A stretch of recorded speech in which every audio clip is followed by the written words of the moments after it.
சங்கீதம் 86 அதிகாரம். தாவீதின் விண்ணப்பம்.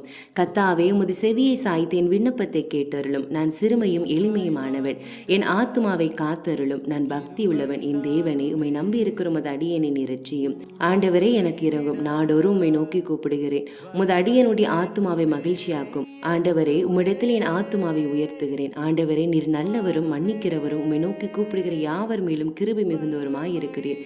கர்த்தாவே, என் ஜெபத்திற்கு செவி கொடுத்து என் விண்ணப்பங்களின் சத்தத்தை கவனியும்.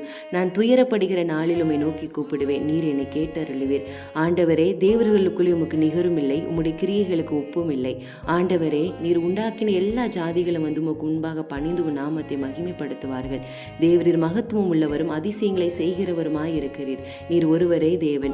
கர்த்தாவே, உமது வழியை எனக்கு போதியும். நான் உமது சத்தியத்திலே நடப்பேன். நான் உமது நாமத்திற்கு பயந்திருக்கும்படி என் இருதயத்தை ஒருமுகப்படுத்தும். என் தேவனாகிய ஆண்டவரே, உம்மை என் முழு இருதயத்தோடு துதித்து உமது நாமத்தை என்றென்றைக்கு மகிமைப்படுத்துவேன். நீர் எனக்கு பாராட்டின உமது கிருபை பெரியது. என் ஆத்துமாவை தாழ்ந்த பாதாளத்திற்கு தப்புவித்தீர். தேவனே, அகங்காரிகள் எனக்கு விரோதமாய் எழும்புகிறார்கள். கொடுமைக்காரராகிய கூட்டத்தார் என் பிராணனை வாங்க தேடுகிறார்கள். உம்மை தங்களுக்கு முன்பாக நிறுத்தி நோக்காதிருக்கிறார்கள். ஆனாலும் ஆண்டவரே, நீர் மன உருக்கமும் இரக்கமும் நீடிய பொறுமையும் பூரண கிருபையும் சத்தியம் உள்ள தேவன். என்மேல் நோக்கமாகி எனக்கு இரங்கும். உமது வல்லமையை உமது அடியனுக்கு அருளி உமது அடியனின் குமாரனை இரட்சியும்.